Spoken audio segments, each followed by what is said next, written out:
Hello out there, Foxes fans, and welcome back for another season of the U.S. Foxes podcast, coming to you live, as always, from various time zones around the United States of America. I, as always, am your host, finally, Matt Folks, joined by my two amazing co-hosts, first in San Diego, just up the road here, Mr. Chris Warner. Chris, here we are, man. Finally, it's a bit delayed, but, man, it's good to see you tonight. We're back, Matt. So good to see you boys. We survived the San Diego heat wave.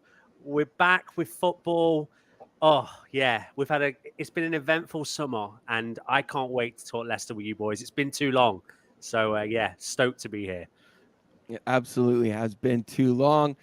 We are also joined tonight by our other co-host on the East Coast, Mr. Jason Becker of the New York Foxes. Jason, how are you, my man? I'm doing great, man. It's so good to see your face unscathed after all these trials and tribulations lately, getting through surviving all these natural disasters to make it here to a new season on the pod with us, man. So just so happy.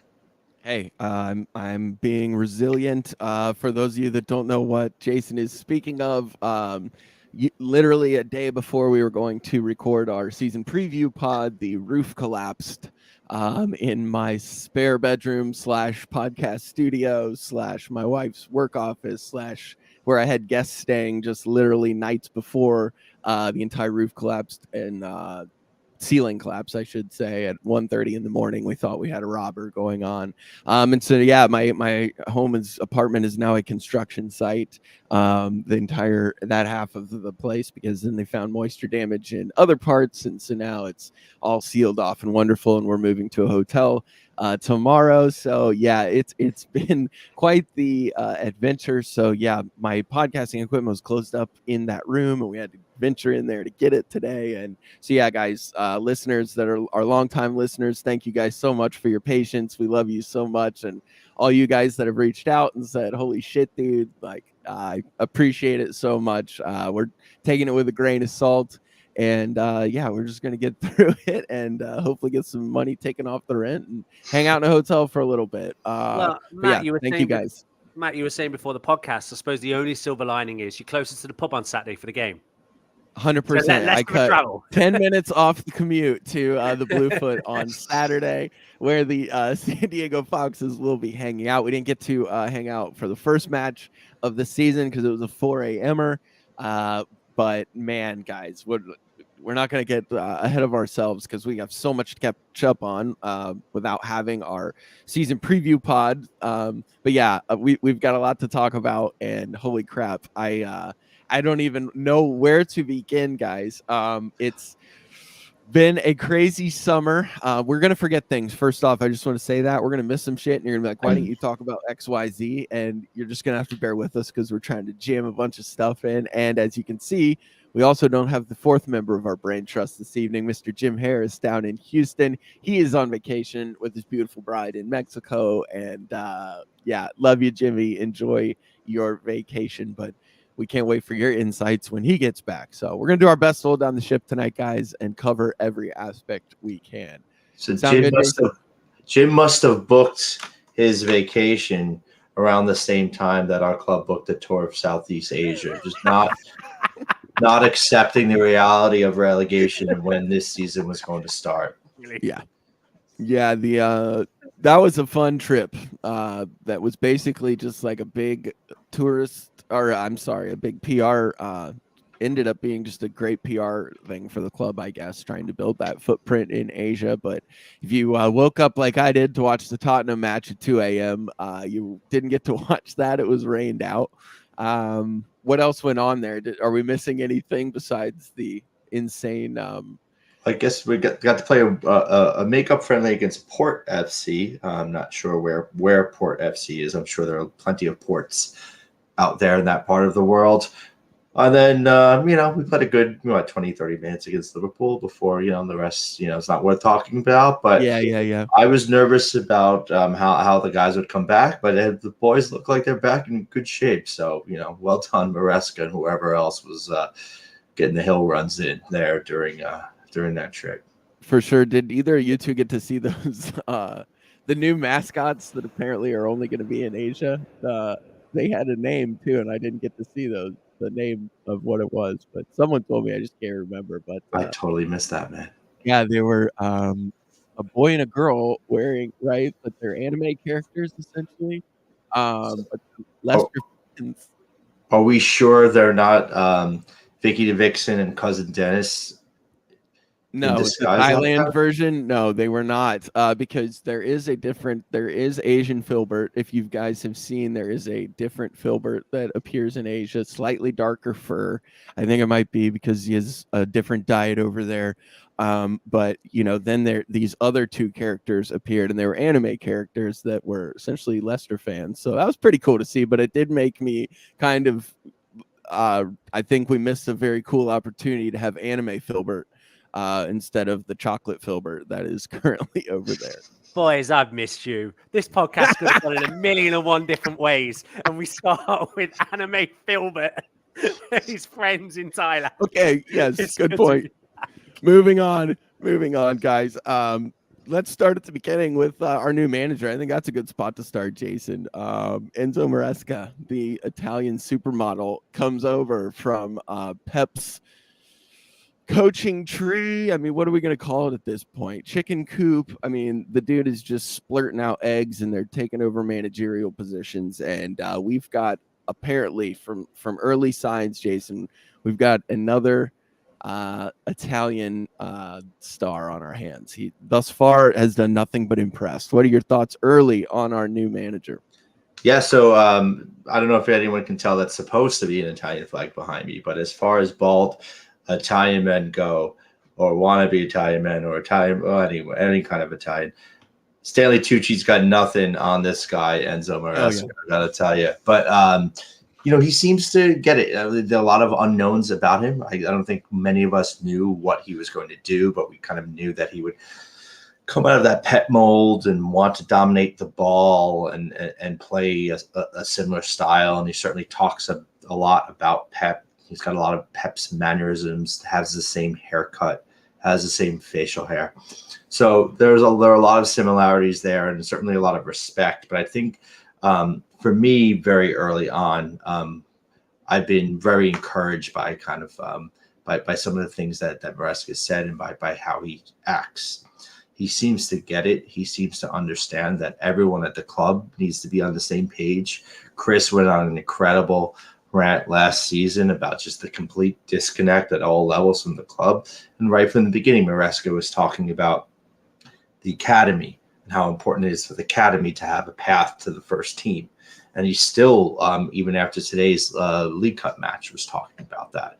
We need to have an identity at the club. And he seems to be someone who has made that a priority to develop a Leicester City identity, which I'm totally on board with. And the guy also, shows passion on the sideline. He's got emotions. He's invested into the game. I think he knows that fans like to see that. We want to have a connection with the manager. We haven't really kind of felt that kind of passion there. It's kind of reminds me of Ranieri or sometimes Pearson or sometimes O'Neill. They all kind of brought that to the sidelines. And, managers like Claude Puel, Brendan Rodgers, there was something that's kind of lacking there. And so I can already see that the whole attitude has changed, and the players seem to really be on board with what he's trying to implement early on. It's exciting, right? Like he immediately just the players gravitated towards him. Yeah, and I think, I don't know, one thing that's kind of missing in football these days is just the unknown. And like the world is changing too, man. Like I said this the other day to someone, like, when was the last time you got lost? Yeah. Right? Like when you were driving or you were like walking somewhere and you didn't have like Google Maps. I just bought a new car about 10 minutes ago. How nice is it to be like lost or like lose track of time and then like show up and like realize like, and Maresca is an unknown, and for a lot of us, this division For a lot of fans, the division's a bit of an unknown right now because we don't know how it's going to shake out. We've been out of the division for a long time, and then we didn't know a lot about how Maresca was going to set up our tide. So we're kind of set up his side. So we're kind of all learning this for the first time together. We're getting to see new things. We're getting to see new ideas. We're getting to kind of react to things for the first time right now, which I think is, it's a lot of fun. It kind of brings back that joy of football and being able to kind of react to things again.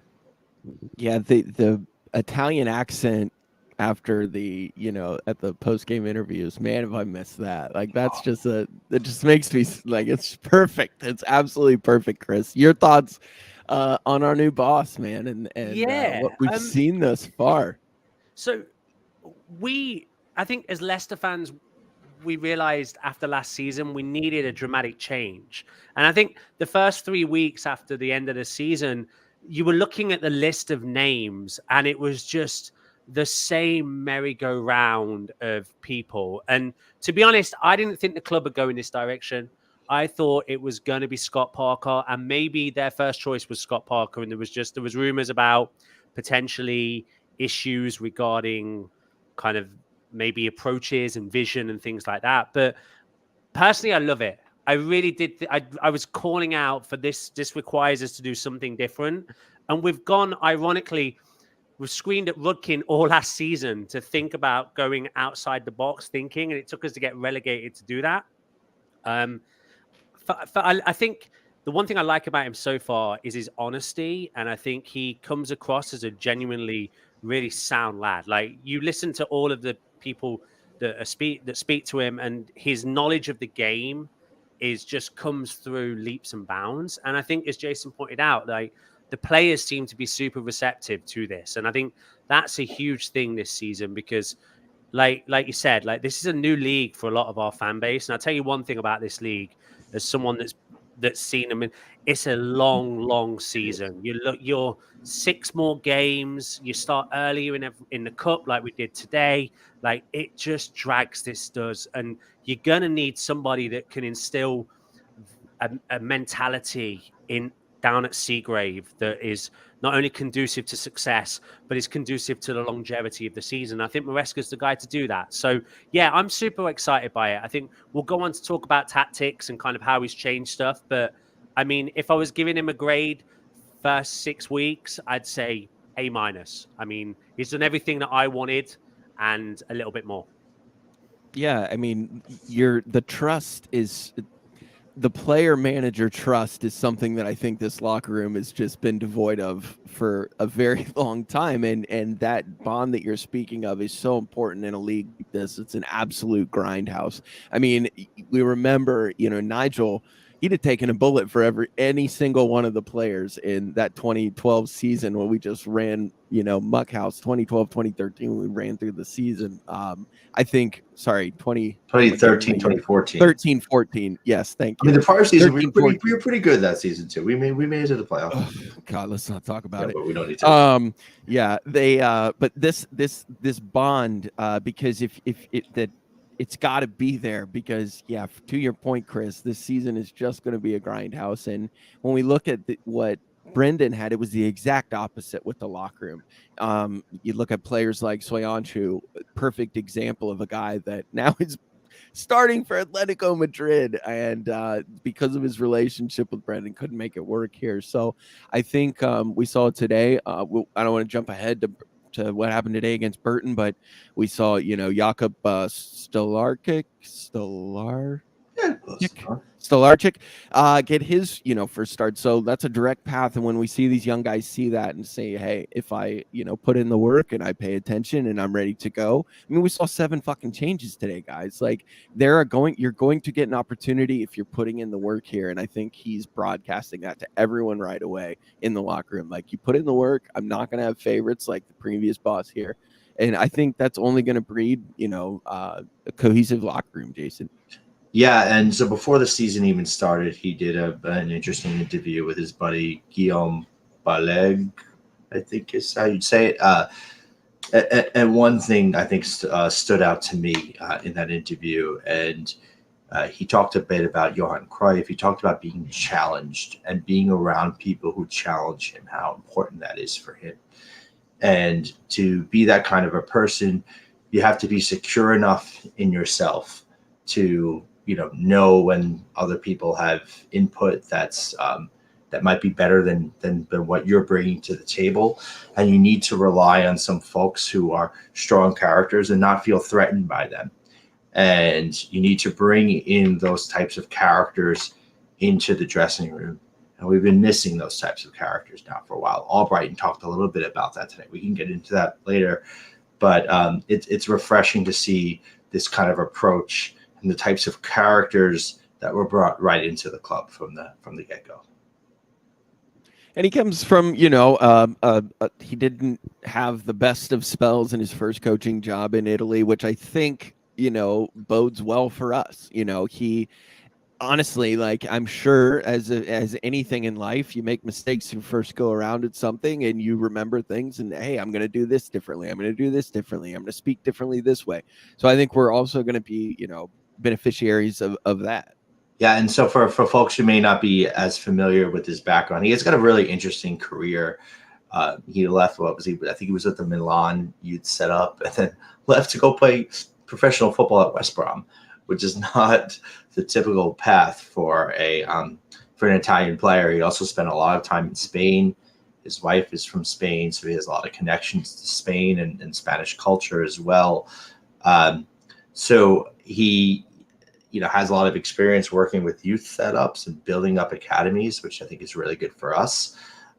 Will also help us attract those younger loan players that we'll need for this year. As Chris said, he'll be able to kind of help us create a Leicester City identity and show the young players a path to the first team. He did go over to Parma to manage before he went back over to Man City to be Pep's, to work under Pep. And a lot of folks who've paid attention to that Parma team think he got shafted there, and that he was really starting to turn things around, and that the board were just not patient enough with him, and that things were turning around. And Parma were not in good shape, and they wound up getting relegated, I think, anyway. So I think one thing that Maresca may have learned from that is how you communicate to the fan base, how you go about your approach to the media.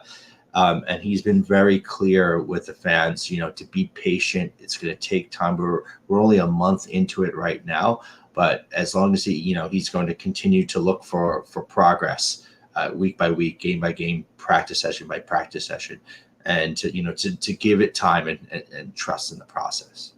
Well, I mean, to be fair, he did have, was Buffon there then? So when you've got a 67-year-old goalkeeper, it's going to make things challenging. Chris, anything else you want to add to what we've touched on thus far about the new guy? So I think one of the only thing I would say about him, which there's an obvious philosophy that we can touch on later. And one of the only things I'm slightly worried about is at some point, will he have as Jason points it, will he have the thinking to go outside of what he believes is football in order to go win away at Stoke on a Tuesday night in a slugfest in the rain? Or does he need to play the football that we're currently playing all season long to win games? That's to me going to be the interesting thing, is at some point in the season, we're going to get tested, and it's going to be whether or not he takes those philosophies that he's learned under Pep and he's developed as a player and as a coach and applies them in the Championship. So it's going to be exciting. I think the other thing, as Jason pointed out really well as well, I think his experience across a lot of different European countries is going to be interactions with players from all different nationalities. I think is going to be huge for us as well. He understands how to communicate, as Jason pointed out, to the youth, to experienced people, to people that have won World Cups, to top 10 players in the world. That is going to be kind of just vital for us. And if there ever is a chance in the changing room where someone may chirp up, then he has the track record of, hey, I was with Haaland last year. I was with the triple winning Man City team that could arguably be considered the best Premier League side of all time. Like, I was a part of that, so I think that's a super positive as well. And led their U20. Don't forget, he led their U23 team to the damn Premier League titles. So, all signs pointing upward right now, guys. So very, very excited about the new manager. Not the only new addition to the team now. New signings left and right, guys. If you're paying attention, it was a crazy summer. Harry Winks from Tottenham. Connor Cody comes over from Wolves. We bring in a new goalkeeper, Mads Hermansen from Brøndby, which, I mean, obviously not Connor because he's dealing with injuries, but thus far we are doing really well. Mavididi comes in, who this guy is he could be one of our wild cards of the year. I'm very excited on him. Callum Doyle, we get him on a loan from Man City, who is very, very familiar with Enzo and just was extra salt to rub into the wound of the Cub scum on Saturday. And then we've got another one that was just announced today by Fabrizio, this Casare kid from Italy, who won the Golden Boot at the U20 World Cup for Italy, guys. So things are looking really good. Jason, to you, your thoughts on all these signings. I mean, it's literally the exact opposite of last summer for this team of ours. Yeah. And I don't know that we're done yet because a lot of changes still need to happen in the squad. But so far, I can't argue against any of the signings so far. Connor Cody might be a bit limited of a player these days, and he might really only be able to play in a back three. But he's the kind of character and the kind of leader I think that you want around, and he's not afraid of a situation. He's been through the relegation fights. He's also been capped for England, right? He's been, all over the world with England in big tournaments. So there you go. You've got Harry Winks, who again, by all accounts, is just like a great guy to have around. His career kind of stalled. He had injuries that he dealt with, but he showed that he also wasn't afraid to kind of step outside the box and go see what he could do at Sampdoria, at Serie A. And I think that's something that Maresca, I think, will really appreciate and respect. And then, Mavididi or Mavididi, he, he's an English guy. I don't think a lot of people forget that he's from Derby. Right. And, I think he's got something to prove. I think he wants to show that he can play back in his home country at the highest stage. Doyle, another highly rated player. I think he'll only get better as the year goes on. And Casade was, can add goals from the midfield and still has a lot of upside there. I think he'll have a lot to learn. I don't know if he's going to slot right into the team, but these are the kind of players that you want to see joining your club at this point, at this juncture, right? You want guys that are that have a high ceiling, that will have something to prove, and then you want that stability and that leadership to kind of and those characters and personalities that are going to get you through the 46 games, that aren't going to keep you from getting down too low. You nailed it. You nailed it, mate. They are 100% the players that we need, because to your point, each of them have something to prove, just like us. Like we're better than this league.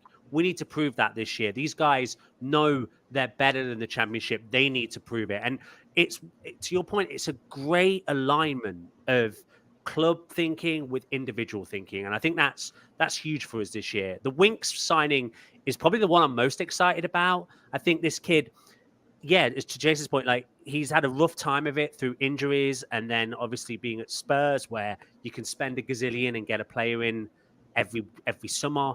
He went to Sampdoria, he tested the waters, he's come back, and he's looked really good. I think he's the sort of player that is building for us. And the best thing about this as well is you can see these players, we're building for the future as well as in the present. You can imagine a Winks and maybe a Mavididi taking it to that next level, being part of not only a championship squad, a potential Premier League squad as well. So I think the decisions that we've made as a club from a transfer standpoint have been strong and solid. And yeah, I expect us to be doing more business. I think we'll be busy between now and the end of the window in terms of both in and out. Yeah, definitely see another attacking, especially an attacking wide player in our near future. It's just it's nice, dude. It feels like the old days almost, like when we used to actually make some fucking signings. Like last year was such a weird ass shit show and panic buying. Like we were so ahead of the ball this year, guys, and it's just so nice, and it feels like the old days. Like it really does when we had some recruiting going on. I mean, I'll give kudos to the club as well on this one. Like, if you were to say, what position did you not think that we necessarily needed to do too much in? Like, goalkeeper, we saw Iverson last season at the end of it, and you thought, based on his performances in the Premier League, that he'd be a solid choice at the championship level. He did well at Preston, but the club, Enzo's come in and said, no, I need this particular type of goalkeeper, someone that can play a sweeper, someone who's comfortable on the ball. I don't have that at the moment. And the club's been like, all right, then let's go spend 5 million getting that keeper for you. So I have to give the club credit there as well, that they're backing him in the decisions that he's after in terms of those sorts of players.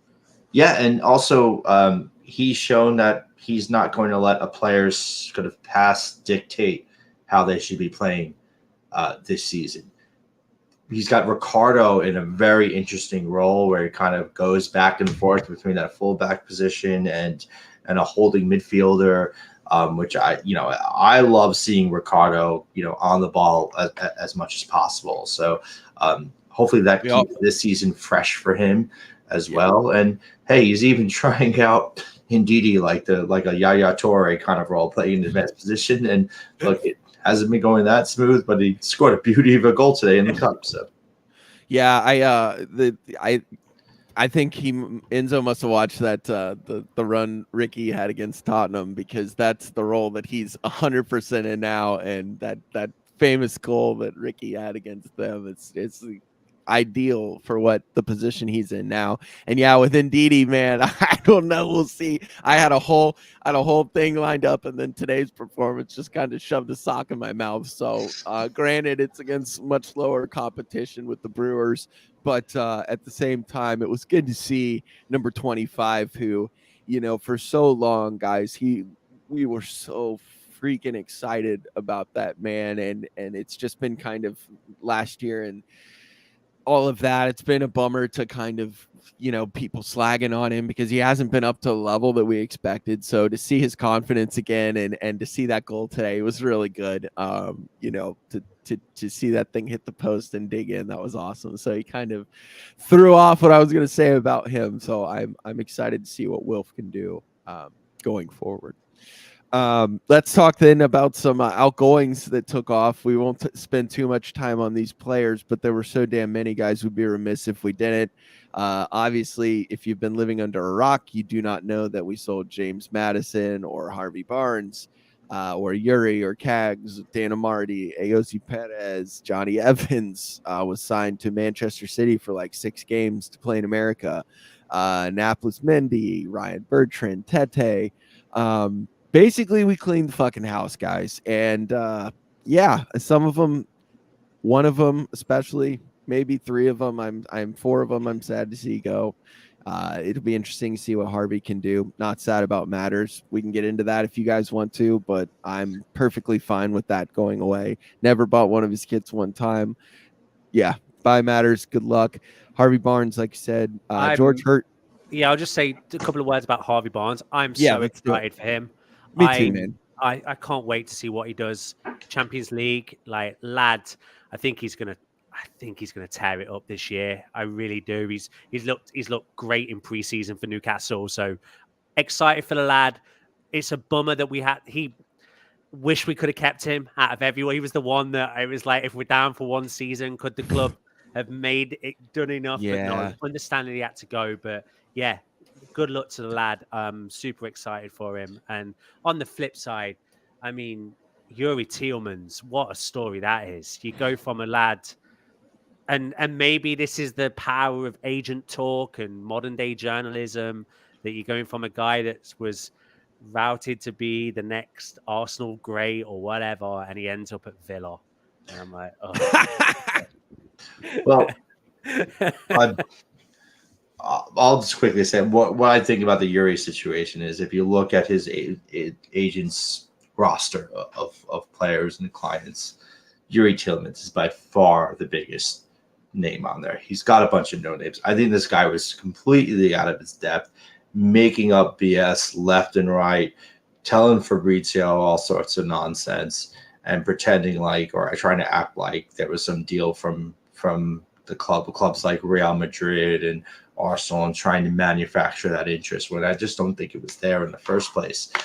But I do think it's a shame that a player like Yuri and Soyuncu were allowed to just go on freeze, right? We gave up a lot of money, especially in a season where we're going to lose a lot of money. So that's disappointing, and hopefully we never let that happen again. Although I guess, this year is a little bit of a different situation where, like for a player like Iheanacho, if you can keep him there for one more season and then you have to lose him on a free, at least maybe, his goals get you promoted and you're still getting something, right? For him, even if he does leave on a free.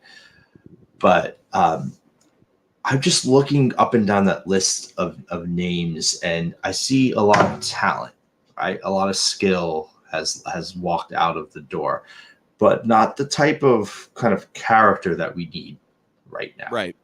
We need guys that are up for a fight. We need guys that are willing to accept reality and accept where they are. And a lot of those guys, Yuri, Madison, I mean, I don't know, maybe Barnes, certainly Johnny Evans, Dan Marty, I think to some extent, perhaps Ioze, just like we're not willing to acknowledge that we were in a real relegation fight. I think the whole world could see that after the first 7 games of last year. Evans as a captain was pretty much non-existent. He was completely baffled at the end of the year when he was asked about what happened.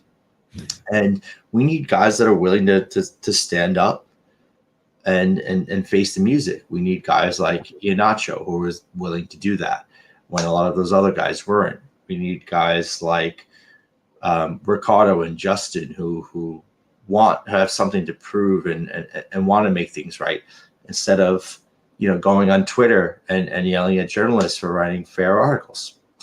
And it kind of reminds me, Matt, kind of what you were saying before of some of the older days of that Pearson, Walsh kind of shaky era, when the players' attributes and their playing profiles mattered, but so did their personalities and their character profiles.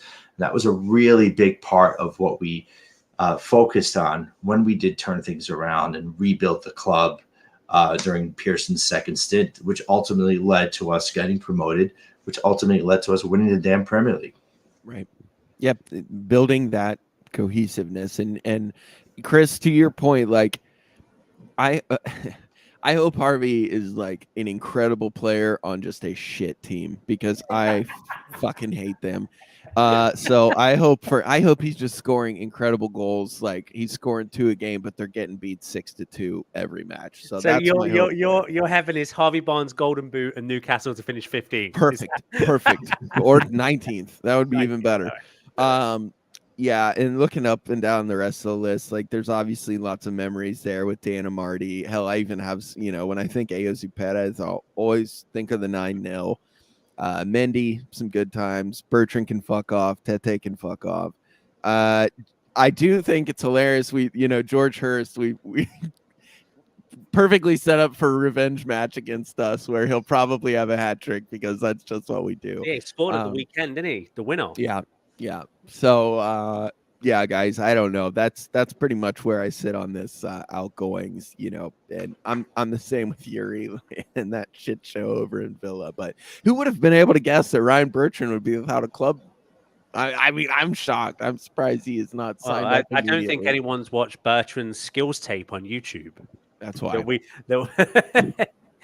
That is why. So, the other, obviously, guys, we're not talking about the most important outgoing, in my opinion. We completely left him off the list, and that's John Ledwidge. After almost a decade with Leicester City, our head groundsman, who, for quite a while, when you said Leicester City, everybody thought about, oh, you guys are with the awesome pitch. Yeah, that's that guy. Moves on to Manchester City. So I don't know if that was part of the Enzo signing. Like we worked that out with the Callum Doyle deal, maybe that Ledwidge was taken off. But salute to a man that literally set the standard for what a pitch should look like in the Premier League. So much so that they had to make a rule banning how good he was, because we were making all the other big six clubs look like shit. So shout out to John Ledwidge. Good luck, man. And yeah, any words, guys, on the pitch and the legacy that man's left with a hell of a grounds crew, because those boys do a hell of a job. Yeah, I think he, of course, he's known for those designs, but the King Power pitch has always been top notch. The training facilities have always been top notch, and then he helped us establish a sports turf academy.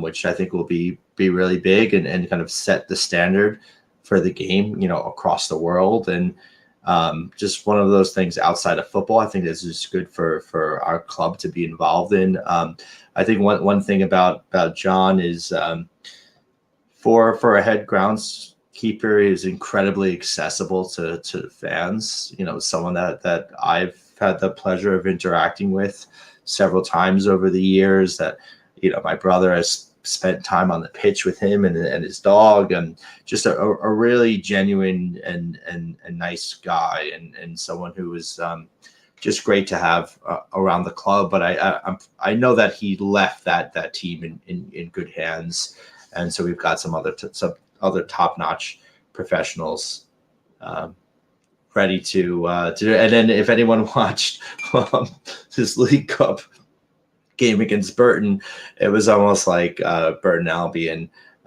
purchased John on Wish, right, and just had they spent a little too much time on the design and not enough time laying down the sod properly, because players were slipping all over the pitch today. And of course, I guess another outgoing would be Brendan, but I think we spent a whole lot of last year talking about him. So yeah, good on that. But yeah, shout out to the grounds crew boys. I know we've got 3 or 4 of them that listen to the pod religiously, and so yeah, shout out, boys. We know you're gonna kill it and keep doing your thing. And please, when we're over there, boys and girls on that team. Yeah, definitely, boys and girls on that team. If you could let us when we're over there later this year on the golf course, that would be extra cool. Thanks and love you. Okay, guys. Let's get into it, because we're already 37 minutes in, and I think that covers the preseason about as good as we can. Let's talk about a match. Sunday. We'll start with Sunday's match.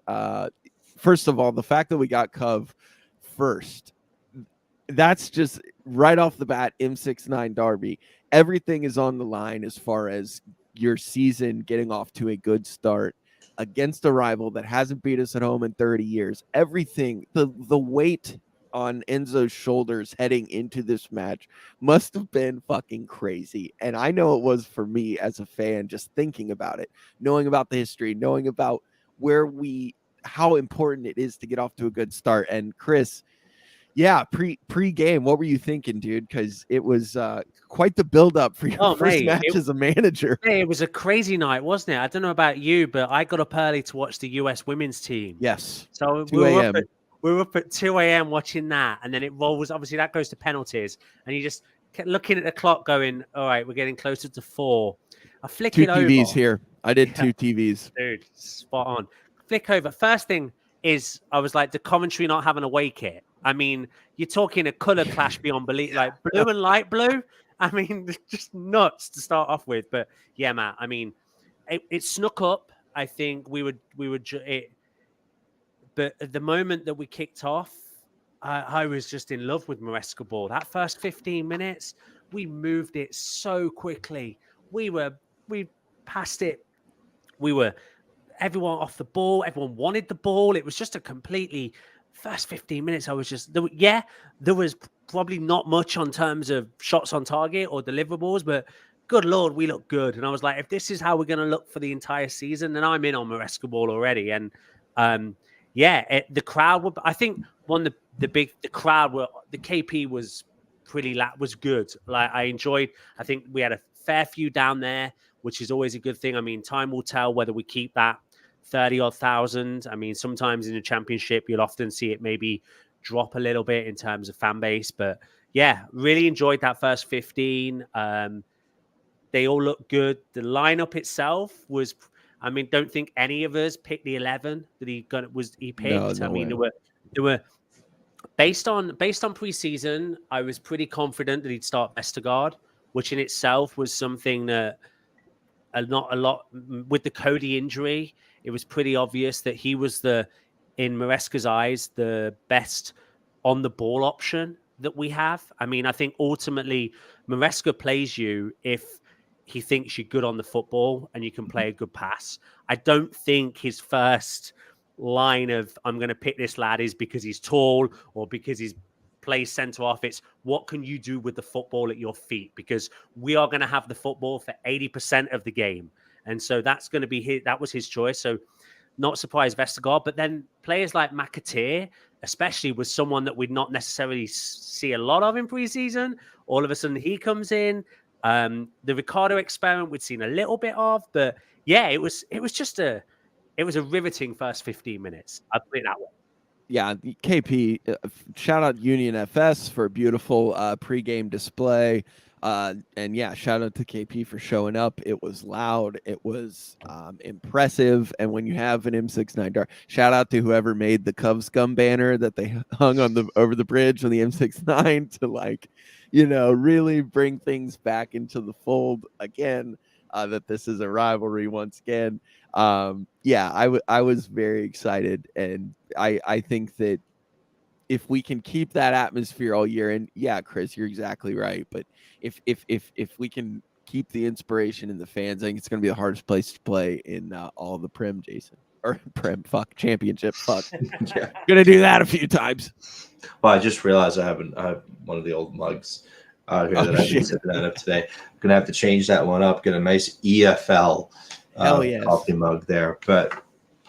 Yeah, I mean, I'm with you guys on it. I was nervous going to that because, again, like I said, there's so many unknowns here, and then he took a big risk with that starting 11, giving, Mavadidi a start, giving McAteer a start there. I mean, that showed a lot of faith in guys, showed a lot of faith in a player that may have had only 2 training sessions with us and didn't get to play a friendly, and he featured as much as he did. He was very important to how we were going to play the game. And so I was nervous, Coventry, they've got Gustavo Hamer. They've got a couple of decent players. They probably got a little worse from last year, but this is a side that made the playoff final.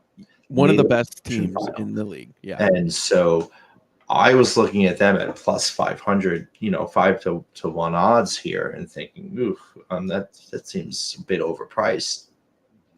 And I was nervous about how we're going to do, what the fitness levels are going to be like, what the cohesion was going to look like, and then what a brand new left winger was going to look like out there.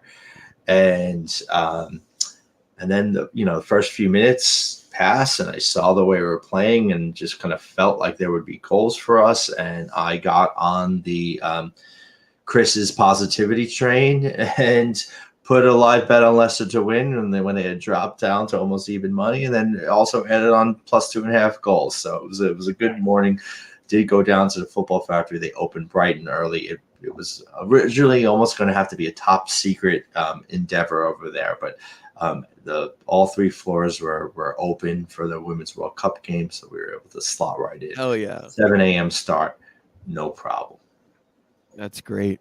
Yeah, I think that first 15 for me, it was, or actually the first half, it was like defense and midfield, we were fucking 10 levels above them. Like, but it literally, when we got to the final third, it was like we didn't know what to do. That was the most frustrating to me. Like, all the way from the back, Mads was playing it out, and we were just every single pass had a purpose. Everybody had multiple options. You can see the system working. Guys look up, they have option A, option B, all over the field. It's beautiful. And then we got into the final third, and it was just like, we didn't know what the hell to do. I think that was my big takeaway from the first half. And then come out in these. Sorry, Chris, if you want. No, I was going to say, I echo Matt. I think defensively, though, we're going to have to learn as a fan base that it's going to be seat in your pants, heart in your mouth. A lot of individual responsibility is put on each of those one-on-one, and you saw that in that first half as well. Like, we're going to push men forward, and as a result of that, you're going to get a lot of fouls versus their attacker, Vestergaard against somebody, and it's I don't know about you guys, but there were just moments where you were like, okay, oh god, here we go again. But I mean, they look good defensively, but I think it was just different, and we haven't seen that sort of play before. Normally, you used to maybe 3 or 4 around him, but now it's I'm not getting hung up on it, because I don't see, once Cody's healthy, I don't know if we see Vestergaard except for cup matches and shit, Jason. Yeah, I was thinking a bit about it, and I'm trying not to get too caught up on some of those negatives. I think because it felt so good, it was such an important win. I think there are going to be a lot of games this year where we're not going to have perfect games, but we're just going to have to get the result, which is the opposite approach to what Rodgers was taking for so long. And, as long as, even if we're making mistakes, as long as we're grinding out the win and showing that, showing our superior quality in a matchup like that, when it matters, then we're going to pick up more points than we drop. And I think we'll look good pretty, towards the end of the season. When promotion is shaking out. So I wondered how much of that and giving up the break was a calculated risk, because if you're playing in the Premier League, those are those breaks are hitting the back of your net. But we're not playing in the Premier League. We're playing against Coventry City, who clearly had a lot of issues up front. No, I agree. I think he's looked at it and he trusts his 3 at the back to be better than whoever's up top for the opposition. And I wonder if it's the opposite. If he trusts our front players to be better than the other team's front players. That when we get the chances, if we have an equal number of chances, we're going to put more away than they are. Well, like that. We'll score one more than you. I love that. Could be our motto for the season. Aside from Hamer, I think they might have done better with the 3 of us starting for that lot than up front than what the fuck they had. Because Jesus Christ, good reminder. But guys, and you can look at that 2 ways. You can be like, holy shit, they had so many. They could have done that. But then you got to remember the league we're in now, guys. And that just is what's going to happen when we're playing, because we're not playing Arsenal anymore. We're not playing, fucking Brighton anymore, for God's sakes. Like, these are going to be teams where, they're going to miss chances like that. And we have to be able to step on their throat, which is one of the very big pluses that I have for this game, Chris. Yeah, no, totally agree, mate. Totally agree.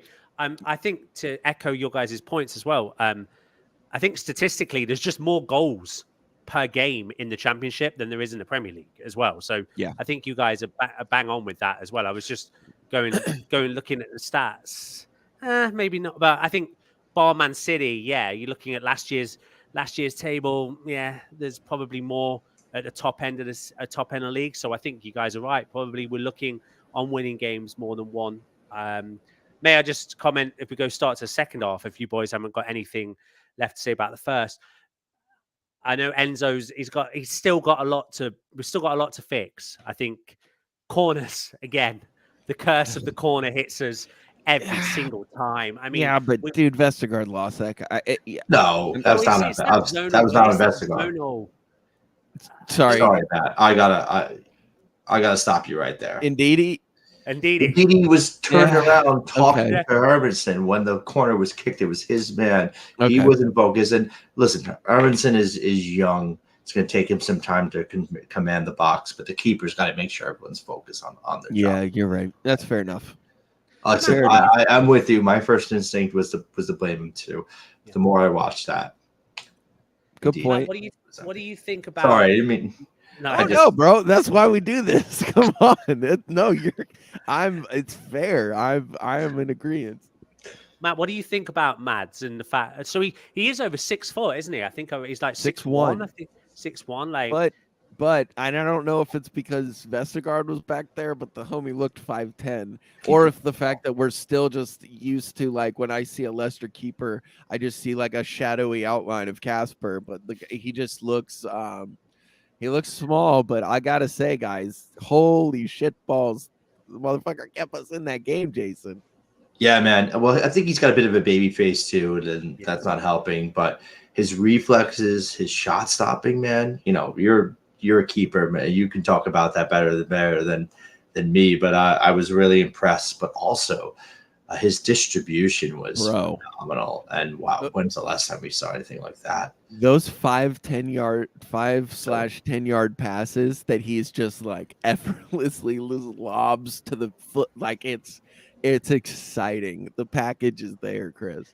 dude, I'll forgive the confusion if it means, you know, he's going to make saves like he did, and he's going to make passes like he did.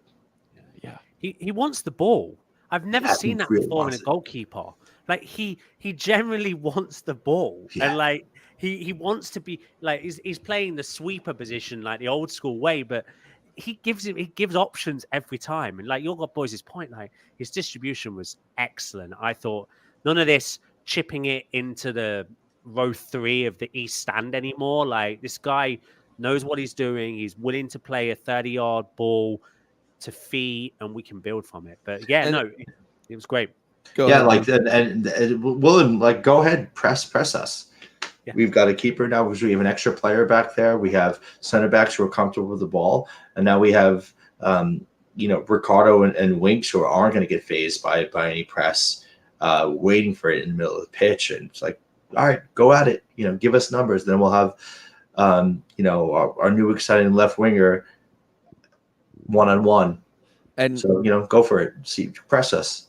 yeah, dude. And one more just thing on Mads is keeping is such a head game, and it would have been. And I realize it's not the Prem. He wasn't starting, at home against, like we said earlier, an Everton or something like that. But the boy is literally his first game, like real counting game in England, coming over and like stepping in. There would have been so many excuses, a derby, like so many excuses for him. And the fact that he literally, I mean, I was so impressed with that guy from minute 1 to minute 99, whatever the fuck it ended up being. We got to touch on that later as well. But I think we're in really, really good Danish hands again. And I, even compared to when Everson, made his debut for us, like the kid looks the role. And, the fact we have 5 keepers sucks, but I think hopefully the rest of them get the hint that we've got, him and Jakob apparently are going to be the 2. So, yeah, I was thinking about what you said there, and being in safe Danish hands. It kind of like, wouldn't it be a nice tradition for the club to just like have a long line of Danish quality Danish keepers I like and like really cool Italian managers? let's go. Like, we're talking about the identity of Leicester City Football Club. Those are 2 things I'd sign up for. I love that. We opened the Leicester City Goalkeeping Academy in Copenhagen, and then like the Leicester Managerial City Academy in Roma on the Amalfi Coast or somewhat like that. I love that idea. Perfect. It's perfect. I'll just run this down real quick, guys. For me, there were several insanely important things that I saw out of this match. One, we won a match that we were expected to win. And that is something that last year, whether it was lower league stuff, it became where you were nervous when we had to play our lower league side because of how nervy and just the shit show that Brendan made things. So the fact that winning a game that we're expected to win, like it felt really good. You're Any you want to touch on that, either of you? Yeah, well, not only did we ultimately win a game that we're expected to win, we won a game that we would have dropped points in earlier in prior seasons. Yeah, Yeah, I throw in we won a game because of a manager who saw there was an issue and was decisive enough to make a change. Like we were chatting on our chat, and we were like, Ndidi, this isn't Ndidi's game. Like he's struggling out here. We need to make that change. And a couple of minutes later, Ndidi's off. Kelechi's on, or sorry, Dennis Pratt comes on. I think it is. Sorry, he was for Dennis Pratt. All of a sudden, we look a lot better. There's a little bit more of a player in a position that's a bit more natural, and like I think that, and then the Nacho substitution as well. We went and won that game through a combination of players, but also tactical decisions, and we did not see that last year. And I think a lot of managers there would have taken a bit of a paint by numbers approach, especially with Steffi coming in for his first game on the left wing. May have just had a minute limit on him, but Cubs subs out Eccles, who kind of was doing a really good job on him. Thank God. And we saw a mismatch there, and kept him out there to continue playing, and just he completely grew into the game and took it over there on the left wing. Yeah. And then that opened up all this space in the middle of the park, because now they're like now Coventry just had to be so aware of him beating his first man that it's no coincidence that now players like KDH and Pratt came in, and they had the freedom now, and they had the space to make plays. And it was just the goals were gorgeous to come back with, and just the fact that we came back in the first place and got a win, and then to do it against Cub, and then to have a kind of a right, as almost feels like a new birth. It felt pretty damn good on Sunday, I have to say. I thought about just the disappointments of last year, and kind of some of the things that are still lingering around the club that none of us are fans of, and we're still paying the consequences for. But at the end of the day, you as a supporter, you show up to kind of get what you can get out of the game and out of the experience, and to back them when it's time to back them. And it was a lot of fun. Yeah, man, it's almost like you guys are sitting here looking at my list, because you just handled 2 and 3, which was I had 2, a manager not afraid to make changes, even though it was a little later than some of us were comfortable with. And fair. That's a fair point. Okay, those changes made. I think at one point during our group chat, someone sent out, "What game is he watching?" But that was actually me. we were Turns out he was nervous. The same game as all of us. Yes, exactly. The third point I had was resilience when things weren't going our way. We didn't drop our heads. We weren't like, oh shit, we're losing in the M69 Derby in our first game back in the championship, when everybody and their brother has us winning this league. Everything was stacked against us at that point, guys. When they go down to this lower level side of fucking rival, the songs start. Their poor Count Doyle is just getting all of the stick from those guys. It could have been you. Fuck off, you twats. And we just turned it around and handed it right back to him. And then, the fourth one I had was a manager showing passion on the sidelines, because, man, was that beautiful to see again. A guy that looked, actually, we touched on it earlier, but a guy that looked into the game, as much into the game as all of us are. And, showing that, just that little bit of passion, and not seeing the fucking mini claps. It was beautiful, Chris. Yeah, I think Pipes did a really good job summing that up after the game on BBC Radio Leicester. He said that it was it was a must-win game for Maresca, and you could see that relief when the second goal went in, and especially at the end as well. I mean, I also kind of liked at the end of the game where he did that pep thing where he runs up to a few players and just starts talking tactics immediately. It's such a, I don't know what it is about that, but it's like, oh my God, we've got a manager that just breathes football and just sees the big picture and not the fact we beat the dog. We came from behind to win. So kind of love that. Like I said, he's doing all the right things for me. He's he's ticking every box. I mean, the other thing as well, go to the goals, as Jason pointed out, beautiful.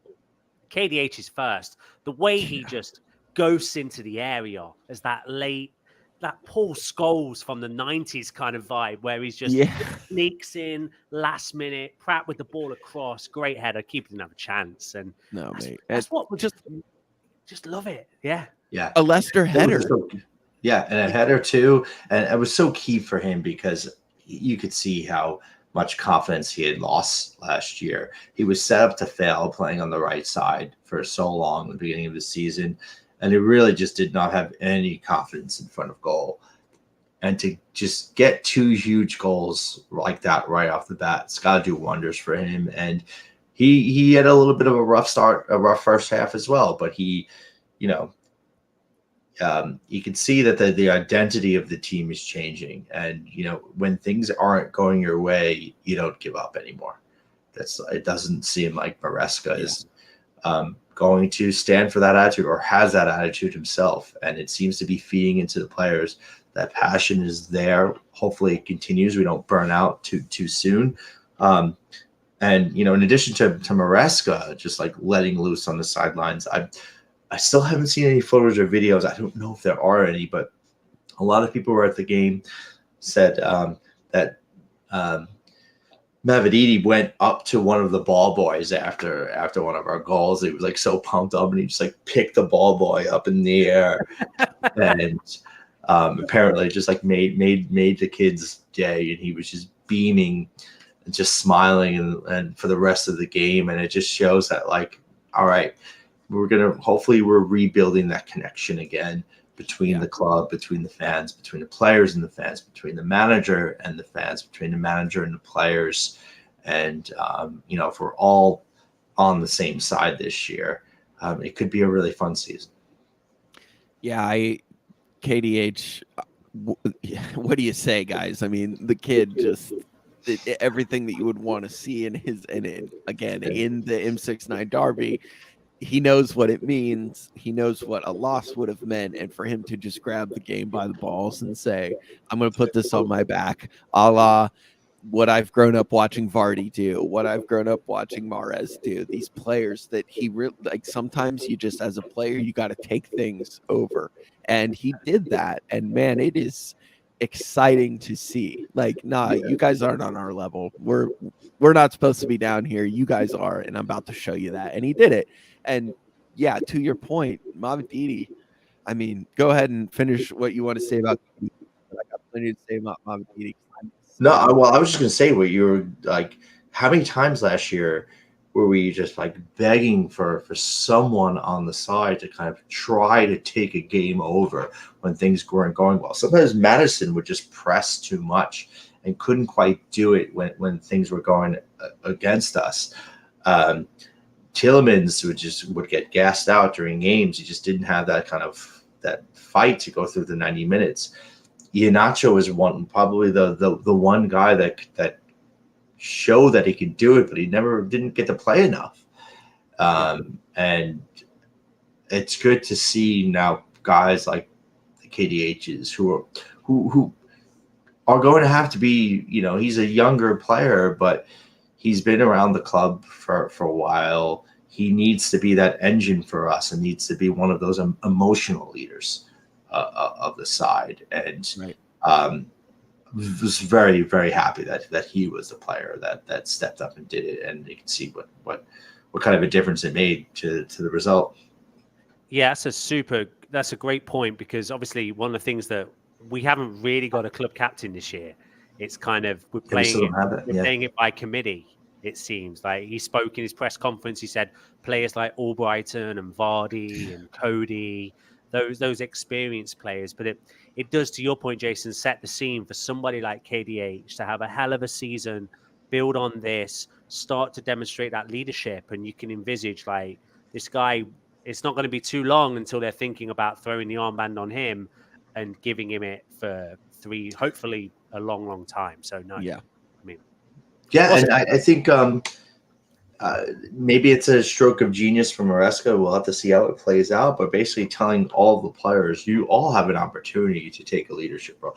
You can be a captain here, and also none of you are too good to not wear the band. I mean, how many times did Yuri Tielemans wear the captain's armband, and we were like, just why does he keep doing this? And Or Madison.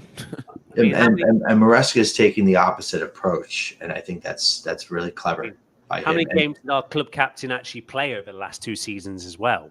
Yeah, probably less than 10. So I think that also probably comes into it as well. That like having somebody as the club captain, there's an expectation in Maresca's eyes that guy is going to be playing. Like, so I think, and I think he's sending a signal there as well that some of these older players are not necessarily going to be shoo-ins for the lineup each and every game. And you saw Vardy start on Saturday, Albrighton, for example, start today.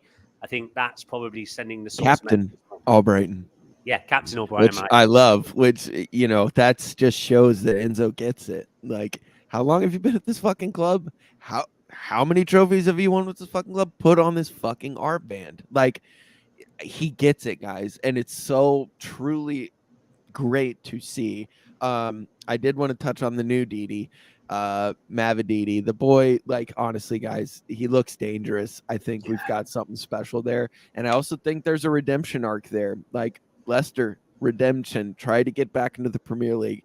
And this kid, Steffi, you know, look at the history, look what he's gone through as a professional. And I think the guy, once he's going to take this chance to, you know, make a name for himself. And I'm excited to see it, Jason. Yeah. I mean, just as the game went on, he just started to get better and better. And he showed a real directness, but I think he showed also a lot of patience. So there were some times where, you know, the ball came out to him pretty quickly, and, you know, he'd have 3 players around him, but had the patience to kind of turn and he knew when to wait for his other teammates to get involved and slow the build up. And he knew when to be direct. Even on the first goal, he did a lot of work on the left side that, you know, before the ball changed fields. And the second goal, I mean, a nutmeg assist. Come on. Yeah, dude. Silly. And I mean, some of us worried about that left wing, like, oh man, we're gonna lose Harvey on that left wing. And man, to talk about just putting a band-aid on our open fan wound of worry, like that was just. And I mean, you already know the guy's confident to come in and take the number 10. I already was like, all right, homie likes himself. That was ballsy. That was homie likes himself. He's confident. And if he would have come out and just, you know, laid an egg, we all would have been having a lot of questions. But holy shit. And yeah, to your point, Jason, about the celebration with the ball boy, shows that he's into it, shows that he's here to, you know, ride the ride. Yeah, I will, you know, look, I don't want to piss on anyone's, you know, parade here, but, you know, we saw a very dynamic and very passionate debut from Tete. So, you know, I wasn't going to go there. I'm gonna come back to me, Matt, on that question after the Huddersfield game, because I'm already scarred by debuts of our wingers and leading us down these roads of happiness to only be disappointed by the end of it. So fair enough. I need to see one more game from him. Fair enough. We already touched on. We fall fast and hard for our wingers. Yeah, we do. Yes, we do. We already talked about Kieran, King Dewsbury Hall, as I'm going to call him, just taking it and taking care of it. Felt pretty damn good to sing that chant to it, you know, 8:30 at the factory. I don't know if you saw him retweet today the video of the fans singing it at the end of the game. That was pretty cool. I missed that. With the heart, with the what's the emoji where you're sentimental, like with the watery eyes? That's what he did. So, what a legend. Do you guys want to talk a little bit about Watt Foss? I have prime David Luiz to sideshow Bob in a blink. I thought he did all right first game. That's my notes. Yeah, I don't think he was the issue on the goal or on the breaks, because I think Maresca is expecting him to get up the pitch when he has to with the ball. I didn't really feel like he was out of position. I thought he covered a lot of ground. I actually thought he was all right. If you look at his tape from last season, one of the things that we kind of enjoyed about him was his ability to bring the ball forward. and play with the ball at his feet. So it's obvious he's part of Maresca. He's probably him and Doyle are number 1 and 2 on that team sheet at the back at this moment in time, purely because they can play with the football at the feet. I mean, do I see? I'm interested once Justin gets his legs back, whether or not he fits into this somehow. I think we've seen him play central, a little bit more central in a 3 previously. Like he could come in there. Personally, I think that's a great move. I think James Justin is one of those players that we need to find a way to get on the pitch. But yeah, that maybe, Matt, you're right. Maybe Faust is kind of going to be a victim to Justin. That's the one player that I see screaming at him. And, listen, I've never won. Like, just if you have to watch the goal he gave up, like nobody gets more pissed off or cares more than him. That's never been. The guy's got passion and he cares about defense. But I'm really wondering in this system how long, when you have a player that can get forward as easily as Justin. I mean, guys, remember some of the goals that James scored for us. It's tough because of his injury history. I get it, but the homie can score and the homie can defend. So it'll be really interesting to see how Enzo makes this work. And listen, I don't know. I'm gonna resist the urge to call us Man City light all season long but you cannot help but look at the comparisons between the depth of their bench in the Premier League and the depth of our bench now in the Championship, because we are that level above a lot of our competition, and it's going to be, I think, a lot of switching and swapping of this season and guys that can buy into the system and how effortlessly we can make those swaps is going to be a big definer of the season, Jason, for me. Yeah, I would say that with the number of games that we have, like, don't worry, you're going to get to see everyone play. Like, whoever is still on the side, there will be opportunities. Right. Yeah. It's going to be crazy, and I think we're in good shape. The only last thing I have for that game, guys, is the death of the goal song, which I think we all need to celebrate. Apparently, it did make its end at the end of, or its appearance at the end of the game, but the KP, just natural KP sound, just sounded incredible without Warner Brothers theme park music or whatever the fuck our goal music was. Well, how did it feel celebrating a goal, knowing that it wasn't going to get turned back either? Yeah, I mean that was like pretty epic as well. It was no more like, oh crap, who was offside? Like which Leicester player had managed to stumble their arm out somewhere? Right. Like, that was refreshing. I mean, especially after watching the U.S. women and it was good. The whole experience, the not having to wait around and just being able to let loose when the ball hits the back of the net, and then just not hearing the goal music and getting to kind of hear a natural atmosphere and not just some canned song which we play because of that away game at Porto, and we got our asses kicked. So yeah, well, it's a song we were kind of using to kind of take the piss out of ourselves, and then that becomes our. And it just like there were so many times last year too when things weren't going well, where it just like come on, is this the time? Oh, the Everton game at the end of the year. Sorry, the West Ham game. We need Everton to score, and we're gonna get relegated with playing the goal music, like getting like smacked around the, and then okay, let's put some goal music on here. It just like stop. If you're not gonna play fire, don't fucking play anything, and that's just the end of it. Yeah, guys. So today, then let's wrap this up. Burton, if you watched, you got to see. Enzo said it's never easy. Definitely one of those games that could have been a trip up, and we did it. We came out and we looked professional, Jason. Well, I just quickly about the goal music. I will say that I think the club deserves deserves some credit there for I think listening to the fans and knowing that something had to change. So hopefully we'll see many decisions like that, and we need to keep the everybody engaged. We need an atmosphere. And Chris talked about attendances do dwindle sometimes in the second division, although I think we'll do pretty well on that front compared to the rest of the league. But we sucked at home, like absolutely sucked at home for so long, and when we were on our initial descent, when we got promoted, when we won the league, and then during those like great Champions League games, I think that it was a tough place to go play. It was loud. The stadium would shake. People were into the game. And yeah, maybe success kind of makes the fans a little jaded. The fan base is getting older too, so that doesn't help matters too in terms of no pun intended, and just in terms of the atmosphere. So we need to make some changes there. We need to make it.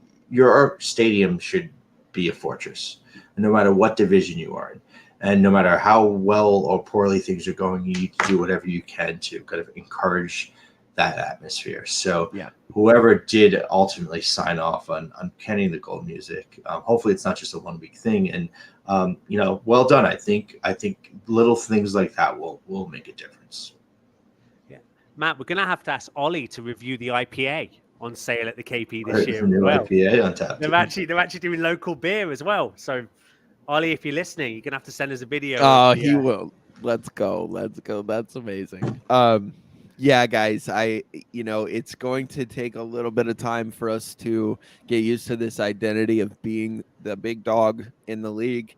But man, to these first 2 matches to take that pressure, and like I said, to go down there, the writing was on the wall. Literally, when we go down 1-0 to Coventry, their fans, the singing, they were so loud until they were so quiet. Like it was absolutely that one stretch, right? But otherwise, right.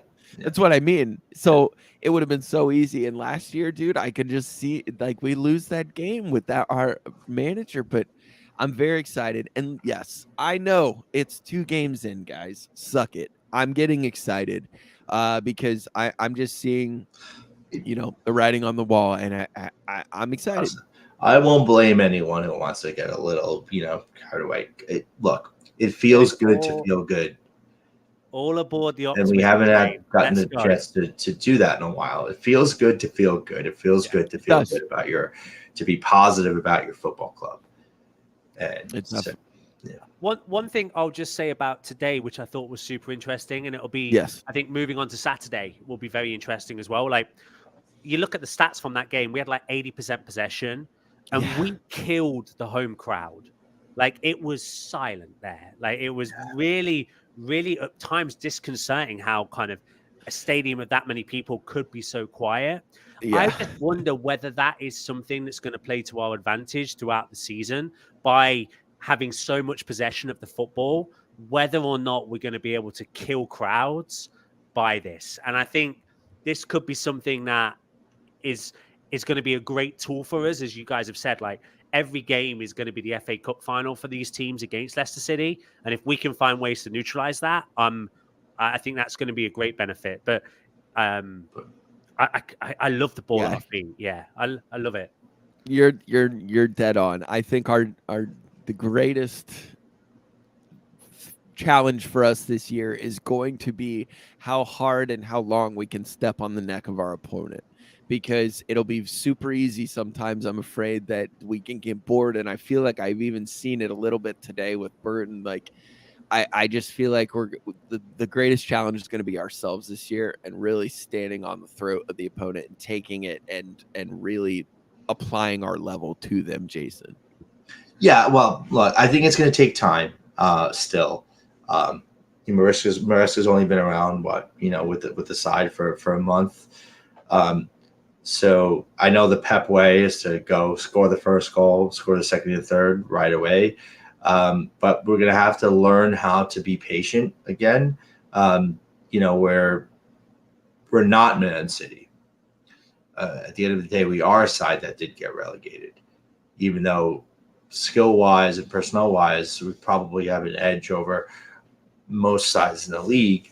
We're still not Man City, right? And so we have to know that, like, it's not always going to be easy, even when we are the better side. And for me, the key of this year is in this division, it's very difficult to play like gorgeous, free-flowing football. Like the games get rough, you get chopped down. You don't get the calls as much in this league. It's physical. The games come at you hard and fast. There's so many to be played. It's whether or not we can still get the results when we're not at our best, or when it's going to be a tricky game. Yeah, and I think, guys, this weekend is going to be a perfect example. Huddersfield, who we haven't played in a very long time, we've got a opportunity to remind them of what we did to them last time. They did not finish well last year in the championship, barely held on. They almost were relegated from the championship. So definitely a different team than the last time we played. I think the last time we played was 2019 or 2020, somewhere right in there. But Chris looks like he has this facts. Yeah, it was in the Premier League, wasn't it? We played him in the Premier League when they got promoted. Yeah. So. Look, no deal, Neil. Neil Warnock is going to make it tough, man. He's going to be an absolute bastard, and he's going to make his side play like a bunch of bastards. And they're probably going to chop down players like Winks, like Ricardo, when they get the ball, and they're going to try to make the pitch hell for us. And it's going to be a good test. Whereas, if you look at the names on the team sheet, you would expect this Leicester side to win the game, but I mean, they're going to be nasty. They're going to play a nasty game against us. God, we're going to say that a lot this year.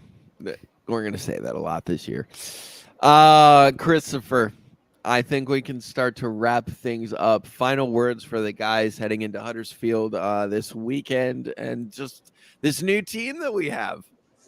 So the game's on ESPN Plus for everyone listening. The final week of our kind of 3 weeks on ESPN Plus. Maybe next week we can touch about the options available to fans in the US to watch us, but catch the game.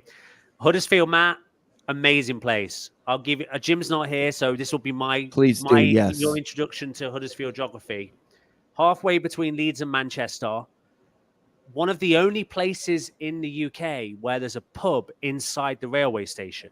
So if you're careful and you need to change, you can get off one train, run into the pub, get a pint, neck a pint, and then get back in your other train in about 10 minutes.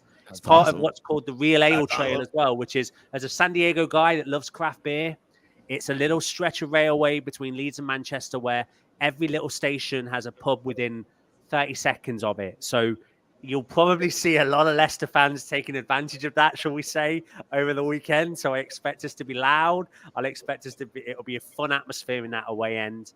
But yeah, I'm so excited for it, mate. I think everything as we've said on the podcast is we're heading in the right direction, and I think that's all I can ask for as a Leicester City fan at this moment in time.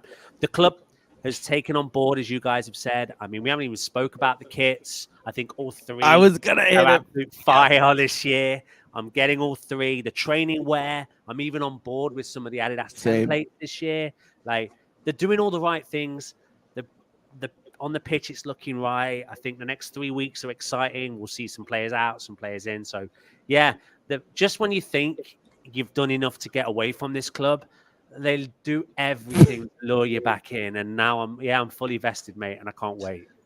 Yeah, and you know what? Also, the more things change, the more things stay the same. We played in the cup today, and Kelechi Iheanacho scores his standard goal, makes a beautiful assist on a great finish from Ndidi. So, senior man, the cup god, at it again.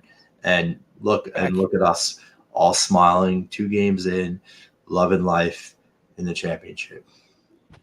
Yeah, backheel beauty from Nacho. Somehow we didn't talk about that. Like I said, guys, life is crazy. There's a fucking hole in my ceiling. I'm sorry, but we're already at an hour and a half.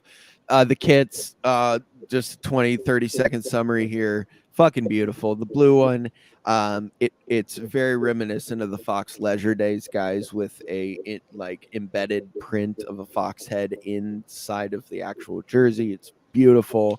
The throwback to like the Loros / kit on the away. It's absolutely gorgeous. And then the third kit, I heard a lot of people bitching. Is it that orange it's a or Wolves peach, kit. Matt? It's peach. It is peach. 100% peach, and once you get it in person, and there's that one blue stripe that is around the neck, it's beautiful. So, and yeah, guys, get all three. If you guys maybe you want to rank them. Let's see. Oh shit. I'm gonna go the Loros kit first, then I'll go the away kit, then I'll go the third kit, or the home kit. I'll go home kit first because it feels like we've not had a decent home kit for a long time, and considering the trash that was last season with the collar that was everywhere, like it feels like this year.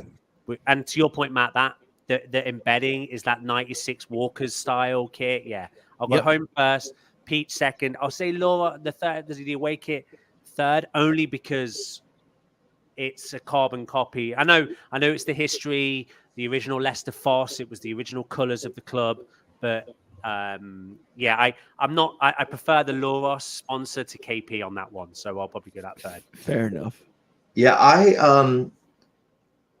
think a lot of people who know me would think that I would have put the black shirt with the blue sash first, because I've been crying out for us to bring that back and make that a standard part of the rotation. For anyone who is a newer fan who might not know, before Leicester City, we're called Leicester Foss, and that was the first strip ever won. It was a black shirt with that light blue sash, and I've loved every single shirt that we've ever had. That well, the couple of shirts that we had with that design, but and the home shirt, I like it a lot. It does feel like a good classic shirt. The only thing that's doing it for me on the home shirt is just I'm a crew neck guy. It's like a little bit of a V-neck, but it doesn't have a collar, so I'm good with that. So I'm actually going to go peach home. Okay. And the sash. Not saying that any of them are bad. I'm just saying. Can we all agree, though? I like it. I think it's pretty cool. Can we all agree, though, that training top is fucking fire? The blue and yellow one. Yes, dude, the zigzag, that is nasty. That one is cool. And I think we got Jamie Vardy was, I know it's a template, but it has Vardy was in the room when that one was being made a little bit. And like, yeah, I know we've only seen one of the keeper kits thus far this year, but there's some really good shit coming down the line. So it's going to be a good year for the pro shop at the old KP for sure. I might be making an order, but I've got a Fox's Hub subscription to purchase. But yeah, no kidding, guys. Let's dive into that next time on how. Yeah, and if you're in New York, you're coming to watch a game with us, and it's a game on Fox's Hub. Just whatever. Just buy me a beer that day, and that'd be your contribution towards the subscription. I think that's where we're gonna be in San Diego as well. Guys, on that note, we got to wrap this thing up. We're at an hour and a half. We told you it was going to be long because we had a lot to cover. Once again, thank you for the patience and waiting for the show. So many of you reached out to us. It's been amazing. This family that we have here in the U.S. Foxes, it's the best. Keep your ears peeled, guys, for maybe an announcement will be coming soon about another little U.S. Foxes reunion happening. Now that we don't have anything to coincide with the Premier League Morning Live event, I think we're going to be doing a little independent get-together on one of the coasts. Still some stuff up in the air, but just keep your ears peeled. We'll keep you guys informed on when we will be getting together at some point this season. It's going to happen. So, with that being said, we miss you, Jimmy. Can't wait to see you next week. We'll hopefully be back after another victory under Enzo's army. For Jason and Chris, thank you guys for joining us as always on the US Foxes podcast. Hit us up on Twitter or X, whatever the fuck it's called now. That's the best way to get in touch with us. And yeah, it's going to be a good year, guys. So excited for everything that's coming. We're off to a good start. And yeah, let's keep it rolling on Saturday. So yeah, what's up? Grazie a tutti. Grazie tutti. And maybe some pizza parties are in the guys' future. So yeah, for Jason and Chris and Jim, who's not with us, thank you for joining us on the US Foxes podcast. And we will talk to you next week, gang. Peace.